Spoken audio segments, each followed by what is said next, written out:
బాబాయ్ నమస్తే. చెప్పండి. నమస్తే. ఎన్నాలో ఈ కూటమి ప్రభుత్వం వచ్చి సంవత్సరం అయిపోతుంది. మరి సంవత్సరం పరిపాలన ఎలా ఉందంటారు? సంవత్సరం పరిపాలన ప్రజలు అందరూ బేష్ అని చెప్పుకుంటున్నారు. వృద్ధాప్య పింఛన్ 4,000 అన్నారు, అనుకున్న దాని ప్రకారం 4,000 చేశారు. ఒక్కొక్క కుటుంబానికి 3 సిలిండర్లు సంవత్సరం ఉచితం అన్నారు, 3 సిలిండర్లు ఇస్తున్నారు. 2వ సిలిండర్ కూడా ఇచ్చారు ఆల్రెడీ. ఇప్పుడు అమ్మఒడి కార్యక్రమం ఎంతమంది పిల్లలు ఉంటే అంతమందికి అమ్మఒడి కార్యక్రమం ఇచ్చారు. అందువల్ల ఈ రేపు ఆగస్టు 15 నుంచి ఉచిత బస్సు ప్రయాణం కూడా పెడుతున్నారు. ఈ వారంలో రైతు భరోసా కూడా డబ్బులు వేస్తున్నారు. జగన్ ప్రభుత్వం ఉండగా అమ్మఒడి అన్నాడు, ఒక్కళ్ళకి కూడా ఇలా సాయంత్రం చివరికి ఒక్కళ్ళకి కూడా ఇలా అంతా దోపిడీ. వాళ్ళ బినామీ పేర్లు పెట్టుకుని బినామీలు డబ్బులు తీసుకున్నారు. అసలైన తల్లిదండ్రులకి ఖాతాల్లో డబ్బులు చాలా వచ్చిన మంది పడ్డ. ఆ రకంగా చేసిన ప్రభుత్వానికి ఇప్పుడు ప్రభుత్వానికి ఆ ప్రభుత్వానికి ఎంత తేడా ఉందో ప్రజలు అర్థం చేసుకుంటున్నారు. ప్రజలు అన్నీ గమనిస్తూనే ఉన్నారు. వైసీపీ గవర్నమెంట్లో ఎంత దోచుకుంది, ఎంత దాచుకుంది ప్రజలందరూ తెలుసు. ఇవాళ తెలుగుదేశం కూటమి ప్రభుత్వంలో బ్రహ్మాండంగా పరిపాలిస్తున్నారు. నరేంద్ర మోడీ గారి నాయకత్వంలో కేంద్రం, ఇక్కడ రాష్ట్రంలో చంద్రబాబు, పవన్ కళ్యాణ్ నాయకత్వంలో బ్రహ్మాండంగా పరిపాలన సాగుతుంది. ప్రజలందరూ మెచ్చుకుంటున్నారు.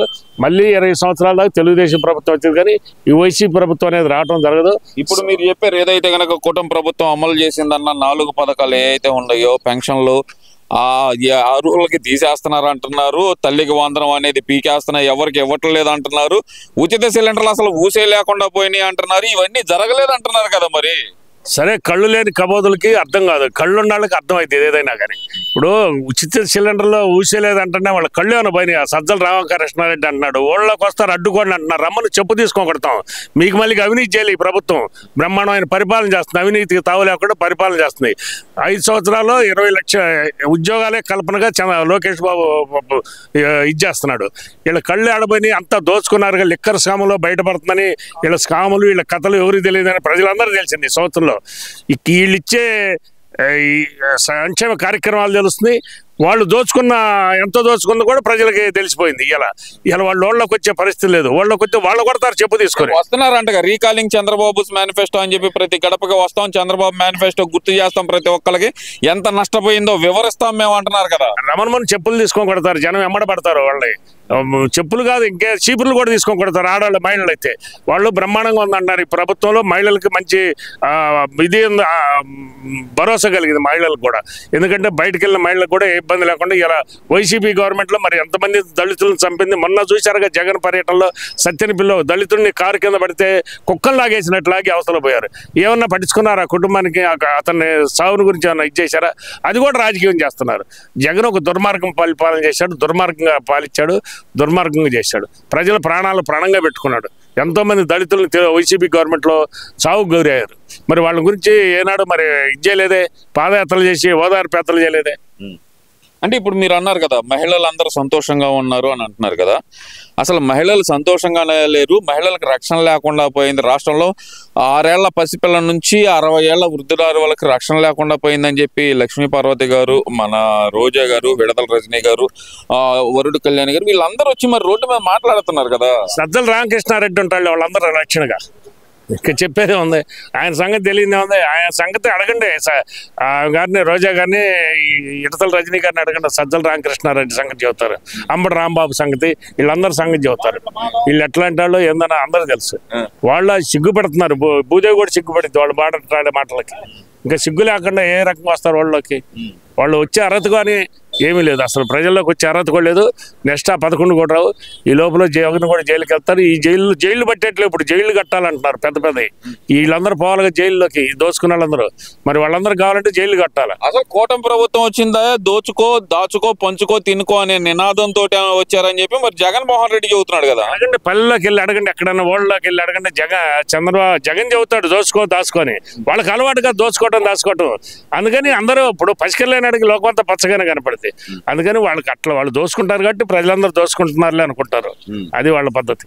వాళ్ళ స్కాముల సంగతి, వాళ్ళ ఇది సంగతి అందరూ తెలిసిందే. ఇవాళ ప్రజలకు అందరూ గమనిస్తూనే ఉన్నారు. వీళ్ళంత పిచ్చాళ్ళు ప్రతి ఒక్కరు పేపర్ చూస్తున్నారు. సాక్షి పేపర్లో అన్ని అబద్ధ కల్పలు రాస్తున్నారో ప్రజలకు తెలుసు. వివేకానంద రెడ్డి చంపింది తెలుసు. పాపం షర్మిలమ్మని వాటేయకుండా, ఆస్తుల్లో వాటేయకుండా ఇంట్లో బయటకు కట్టేసింది తెలుసు. తల్లిని లెక్క చేయకుండా తల్లిని కూడా బయటకు కట్టేసింది. అసలు రాజశేఖర రెడ్డిని కూడా ఏమైనా చేశాడు ఈ గనుడు అనేది ప్రజల్లో ఉంది. వాటి దాకా మనకు వద్దు, అసలు అది కాంట్రవర్షియల్ మనకు వద్దులే కానండి. ఇక్కడ ఒక విషయం ఏంటంటే జగన్మోహన్ రెడ్డి మాత్రం చాలా క్లియర్ గా చెబుతున్నాడు, కూటమి ప్రభుత్వం పూర్తిగా విఫలం అయిపోయింది. ప్రజల్లో చైతన్యం తీసుకురావడానికి ప్రతి గడపకు వెళ్ళిపోదాం, మనం పల్లెటూరులో రచ్చబండలు పెట్టేద్దాం అంటున్నాడు కదా. ఇప్పుడు ఆయన అంటాడు, ఎందుకంటే మీరు పోండ్రే వెళ్ళమంటే తంతే మీరే తనులు తింటాను, నేను రాలే, నేను ఇంట్లో కూర్చుంటాను, నేను సేపుగా ఉంటాను, మీరు ఏమన్నా అయిపోయి అని ఆయన చెబుతుంటాడు. ఆయన సేపు ఆయన చూసుకుంటాడు, వీళ్ళు ఏమైపోయినా ఆయనకు పర్లేదు. అదే ఆయన రాడంటారా? యాడికి వాగులకు వచ్చేది ఆయన ఎందుకు వస్తాడే, బెంగళూరులో ప్యాలెస్ లో కూర్చుంటాడు, ఈ ఆట ఆడతాడంట, ఆట ఆడుకుంటూ కూర్చుంటాడు. ఆట ఆడుకుంటా కూర్చునేది మరి అందరూ వెళ్దాం, ప్రతి ఇంటికి వెళ్దాం అంటున్నాడు మరి ఆయన రాకుండా ఎలాగా? ఆయన రాడు, వీళ్ళు పోతే తనులు తింటే వీళ్ళే తింటారు తనులు. ఆయన సేపుగా ఉంటాడు, ఆయన వచ్చిన ఆయన కూడా తంటారు వీళ్ళ వాళ్ళకి వస్తే. అది పరిస్థితి. ఇప్పుడు సత్యని పిల్లిపోయి ఏదో చేయటం కదా, ఇటు రామను ఈ రోడ్లోకి వచ్చేయమని ఆయన్ని బందోబస్తు లేకుండా రమ్మను చూద్దాం. అసలు అదేగా అంటుంది, నాకు బందోబస్తు లేకుండా నన్ను చంపేయాలని చూస్తున్నారు, మా నాయకుడిని చంపేయాలని చూస్తున్నారు అంటున్నారు కదా. చంద్రబాబు నాయుడు అట్లా మనుషులు ప్రాణాలు తీసేవాడు కాదు, మనుషులు ప్రాణాలు నిలబెట్టేవాడు. జగన్ కాలవాడు మనుషులు ప్రాణాలు తీయటం. అప్పుడు డోర్ రిలీజ్ చేశాడు ఆనందబాబు. అట్లా ఎంతమంది డాక్టర్, విశాఖపట్నం డాక్టర్, అతను నిర్దాక్ష్యంగా చచ్చిపోయాడు ఈ ప్రభుత్వంలో, వైసీపీ ప్రభుత్వంలో. వాళ్ళకి అలవాటు కదా మనుషులు చంపటం, అందరూ అట్నే చంపుతారు అనుకుంటారు. ఇప్పుడు వాళ్ళ సిద్ధాంతం వేరు. తాటికాయలు వేసారంటే జగన్మోహన్ రెడ్డి ఇంటి మీద, అంతకు మొదలేమో తగలబడిందంట, అసలు రక్షణ లేకుండా పోయిందంటే జగన్మోహన్ రెడ్డికి. తాటికాయలు చెట్లు ఉండే వాళ్ళు ఇంటికాడే నా చెట్లు రాలి ఒక ఈ రాలితే తాటికాయలు వేసారు అంటున్నాడు. అది ఆయన రక్షణ లేదు, అది ఆయన ఇంటికాడ చెట్లు ఉంటే తాటి చెట్లు రాలి ఉంటాయి, ఇంటి పక్కన తాటి చెట్లు అవి రాలి ఉంటాయి. అంతేగాని తాటికాయలు ఒకటి ఎత్తాడు ఎవరికి పని. ఆడికి వేసే ముందు తాటి సాప చేసుకొని తింటే కమ్మగా తింటారు, వాడికి తాటికాయలు వెళ్ళినంత అవసరం ఏం లేదు. మరి అసలు రక్షణ లేకుండా పోతుంది. మొన్న గుంటూరు పర్యటన కూడా చంద్రబాబు నాయుడు గారు రెడ్ బుక్ రాజ్యాంగం వల్లే అలా జరిగింది, అదంతా దారుణం, రక్షణ కల్పించకపోవటం వల్లే జరిగింది అంటున్నారుగా. రక్షణ లేకపోతే ఎప్పుడో పోయింది, రక్షణ ఉండమించి ఎన్నాళ్ళు ఉంటారు, రక్షణ లేకపోతే ఎప్పుడో పోయేవాళ్ళు. ఇదంతా రెడ్ బుక్ రాజ్యాంగమే నడుస్తుంది అంటున్నారు. రెడ్ బుక్ రాజ్యాంగం తెలిసింది తొందరలో ఏముంది. మీరు రాశారుగా రెడ్ బుక్ రాసావో, మరి ఏ బుక్ రాసావో తెలుసుగా. బాబాయిని సాగొట్టి రెడ్ బుక్కే రాసావు గారు, నెత్తురు మార్కుల్లో పాప ఆయన హార్ట్ అటాక్ అని చెప్పావు, గొడ్డల్లో పెట్టేసి. అందరు నీకు మళ్ళీ కొంటారుగా, తెలుసుగా, ప్రజలకు తెలుసు. ఏ ప్రభుత్వం మేము అధికారంలోకి వస్తే ఒక్కొక్కరిని బట్టలు ఎప్పదీసి నిలబెడతా అంటున్నాడుగా మరి జగన్మోహన్. చూస్తాడు వాళ్ళు బట్టలోడు తీసుకుని, ఇంటికాడ చూడలేదు వాళ్ళు బట్టలోడు తీసుకుని, అందుకని ఏడైనా చూస్తాడు వచ్చి జనాలకి. అసలు ఈ రాజకీయ నాయకులు ఈ భాష ఎందుకు వాడతారంటారు? అసలు వాళ్ళకి సిగ్గు శరం సంస్కారం లేదు, వాళ్ళకి ఏదైనా వాడతారు. సంస్కారం ఉండాలి, మాట్లాడే మాటలు కాదు. పల్లెటూళ్ళలో ఏందో కొంత సంస్కారం అయ్యా అట్లా మాట్లాడకూడదు అనుకుంటారు. వాళ్ళకి ఏముంది, సిగ్గా శర్మ ఏముంది, వాళ్ళకి ఏదైనా మాట్లాడతారు. మరి అయితే జగన్మోహన్ రెడ్డి అయితే చాలా గట్టిగా చెబుతున్నాడు, 29 మనమే అధికారంలోకి వస్తాం అంటున్నాడు కదా.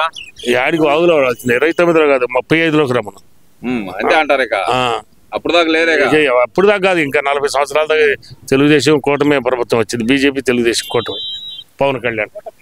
ఓకే బాబాయ్, థ్యాంక్ యూ.